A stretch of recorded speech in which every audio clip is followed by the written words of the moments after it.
ನಮಸ್ಕಾರ ಸ್ನೇಹಿತರೆ, ನಾನು doctor Prashant Kesari, Naipunya Suroopika clinic, Bengaluru, India. ಪರಿವರ್ತನೆಗಾಗಿ ಪ್ಲಾಸ್ಟಿಕ್ ಸರ್ಜರಿ ಸರಣಿಗೆ ನಿಮಗೆಲ್ಲರಿಗೂ ಸ್ವಾಗತ. ಇವತ್ತಿನ ದಿನ ನಾವು ಹೇಳಬೇಕಾಗಿರುವಂತಹ ಪೇಷಂಟ್ ಸಿನಿಮಾ ನಟಿಯಲ್ಲ, ಹಾಟ್ ಶಾಟ್ ಕಾರ್ಪೊರೇಟ್ ಹುದ್ದೆನಲ್ಲಿರೋರಲ್ಲ, ಒಬ್ಬರು ಹೌಸ್ ವೈಫ್. ಇವ್ರಿಗೆ ಯಾಕಪ್ಪ ಪ್ಲಾಸ್ಟಿಕ್ ಸರ್ಜರಿ ಬೇಕು? ಅದು ಒಂದು ಟೈರ್ 2 ಸಿಟಿನಲ್ಲಿರುವಂತಹ ಲೇಡಿ, ಎಲ್ಲ ಫ್ಯಾಮಿಲಿ ರೆಸ್ಪಾನ್ಸಿಬಿಲಿಟೀಸ್ ಎಲ್ಲ ಮುಗಿದಿದೆ.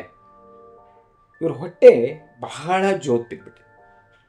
ಆ್ಯಂಡ್ ಕೂತ್ಕೊಂಡ್ರೆ ಈ ಮೊಳಕಾಲ್ಗಿನ ಮುಂಭಾಗಕ್ಕೆ ಹೋಗೋ ತರಹ ಇದೆ.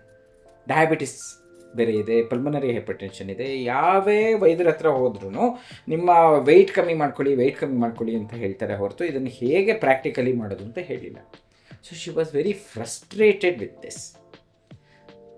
ಲಕ್ಕಿಲಿ ಹರ್ ಚಿಲ್ಡ್ರನ್ ಮತ್ತು husband were very very supportive. ನೀನು ಇದನ್ನು ತೆಗೆಸ್ಕೊಂಬಿಡು ಅಂತಂದ್ಬಿಟ್ಟು ಬೆಂಗಳೂರಿಗೆ ಬಂದರು, ಕನ್ಸಲ್ಟ್ ಮಾಡಿದ್ರು. It was a very high risk case because of her lung problem as well as her diabetes. So ಏನಕ್ಕೆ ಅಷ್ಟು ಕಾಂಪ್ಲಿಕೇಟೆಡ್ ಕೇಸ್ನ ತೊಗೊಂಡ್ವಿ ಅಂತಂದರೆ ಒಂದೇ ಮಾತು ಹೇಳಿದ್ರು, ಸರ್ ನನಗೆ ದಿನ ಬೆಳಗಾದರೆ ಇದನ್ನು ಹೊತ್ಕೊಂಡು ಓಡಾಡಿ ಇನ್ನೊಂದು ಮಗುನ ಹೊತ್ಕೊಂಡು ಓಡಾಡ್ದಂಗೆ ಆಗ್ತಾಯಿದೆ. ನೀವು ಏನಾದ್ರು ಮಾಡಿ ಇದನ್ನು ತೆಕ್ಕೊಟ್ಬಿಟ್ಟು ನನ್ನ ಇಲ್ಲಿ ಲೈಫ್ ಲಾಂಗ್ ನಿಮಗೆ ಚಿರಋಣಿಯಾಗಿರ್ತೀನಿ ಅಂತ. ಅಯ್ಯೋ ದೊಡ್ಡ ಮಾತು ತಾಯಿ, ನಾನು ಏನು ಮಾಡಬೇಕು ನೋಡೋಣ ಅಂತಂದ್ಬಿಟ್ಟು ಆ ಪಾಂಚನ ಎತ್ತಿ, ಇವಾಗ ನಿಮಗೆ ಉಸಿರಾಡೋದಕ್ಕೆ ಬೆಟ್ರ್ ಆಗುತ್ತಾ ಅಂತ ಕೇಳಿ. ಸೊ ಎತ್ತಿದ ತಕ್ಷಣ ಭಾಳ ನಿರಾಳ ಆಗುತ್ತೆ ಸರ್ ಅಂತಂತಂದರು. ಸೊ ಈ ಯಾವುದೇ ಹೈಫೈ ಟೆಸ್ಟ್ ಆಗಲಿ, ಯಾವುದೇ ಬೇರೆ ಬೇರೆ ಸ್ಪೆಷಲಿಸ್ಟ್ ಒಪಿನಿಯನ್ ಆಗಲಿ ಈ ಸರ್ಜರಿಯ ಡಿಸಿಷನ್ಗೆ ಕಾರಣ ಆಗಲಿಲ್ಲ. ಅವ್ರ ಹೊಟ್ಟೆ ಎತ್ತಿದಾಗ ಅವ್ರಿಗೆ ರಿಲೀಫ್ ಏನು ಸಿಕ್ತು ಬೆನ್ ಮೇಲೆ, ಲಂಗ್ಸ್ ಮೇಲೆ, ದಟ್ ವಾಸ್ ದಿ ಟೆಸ್ಟ್. ಆಮೇಲೆ ಎಲ್ಲ ರೀತಿಯ ಪ್ರಿಪ್ರೇಷನ್ ಮಾಡಿಕೊಂಡು ಸೇಫಾಗಿ ಎಪಿಡ್ಯೂರಲ್ ಅನಸ್ತೇಷಿಯಾದಲ್ಲಿ ಏನು ಜೋತಾಡ್ತಿತ್ತು ಹೊಟ್ಟೆ, ಆಮೇಲೆ ಎಕ್ಸ್ಟ್ರಾ ಕೊಬ್ಬೇನಿತ್ತು ಅದು, ಆಮೇಲೆ ತುಂಬ ಕೇರ್ಫುಲ್ಲಾಗಿ ಅವರು ತುಂಬ ಸ್ಟಿರಾಯ್ಡ್ಸ್ ತೊಗೊಂಡಿದ್ರು. ಹಾಗಾಗಿ ಮಸಲ್ಸ್ ಎಲ್ಲ ತುಂಬ ವೀಕ್ ಆಗಿತ್ತು. ಅದನ್ನೆಲ್ಲ ಕೇರ್ಫುಲ್ಲಾಗಿ ಟೈಟನ್ ಮಾಡಿ, ತುಂಬಾ ಟೈಟ್ ಮಾಡಲಿಲ್ಲ, ಎಷ್ಟು ಮ್ಯಾಕ್ಸಿಮಮ್ ಟೈಟ್ ಮಾಡೋಕ್ಕಾಯ್ತೋ ಅಷ್ಟು ಟೈಟ್ ಮಾಡಿ ಬಿಟ್ವಿ.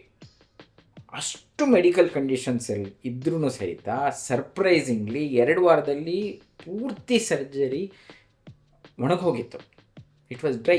ಎಷ್ಟೋ ಸರಿ ಹೆಲ್ತಿ ಇಂಡಿವಿಜುವಲ್ಸಲ್ಲಿ 2 ವಾರದಲ್ಲಿ ಅಬ್ಡಮಿನೋಪ್ಲಾಸ್ಟಿಯ ಉಂಡು ಹೀಲಾಗಿರಲ್ಲ ಇನ್ನೊಂದು. ಆದರೆ ಈ ಲೇಡಿ ಎಷ್ಟು ಪಾಸಿಟಿವ್ ಆಗಿ ಈ ಸರ್ಜರಿಗೆ ಒಳಗೊಂಡ್ರು ಅಂತಂದರೆ 2 ವಾರದಲ್ಲಿ ವಾಪಸ್ ಹೋಗ್ಬಿಟ್ರು. ಆ್ಯಕ್ಚುಲಿ ಅವ್ರು ಒಂದು ಮನೇನ ಬಾಡಿಗೆಗೆ ತೊಗೊಂಡು 1 ತಿಂಗಳಿರಬೇಕಾಗತ್ತೆ ಅಂತಂದ್ಬಿಟ್ಟು ಇಲ್ಲಿ ಶಿಫ್ಟ್ ಆಗಿಬಿಟ್ಟಿದ್ರು. ಆದರೆ 2 ವಾರದಲ್ಲಿ ವಾಪಸ್ ಹೋದರು. ಇದನ್ನು ಏನಕ್ಕಪ್ಪ ಹೇಳ್ತೀನಿ ಅಂತಂದರೆ, ನಾವು ಸರ್ಜನ್ಸ್ ಗ್ರೇಟ್ ಅಂತಲ್ಲ, ಪೇಷಂಟ್ಸ್ ಆರ್ ಗ್ರೇಟ್. ಅವರ ಆ್ಯಟಿಟ್ಯೂಡು, ನಾನು ಇದನ್ನು ಮಾಡ್ಕೋತೀನಿ, ಲೆಟ್ ಅಸ್ ಅಚೀವ್ ಸಮಥಿಂಗ್ ಅನ್ನೋದಿದೆಯಲ್ಲ, ಆ ಸಂಕಲ್ಪ is great. All the best.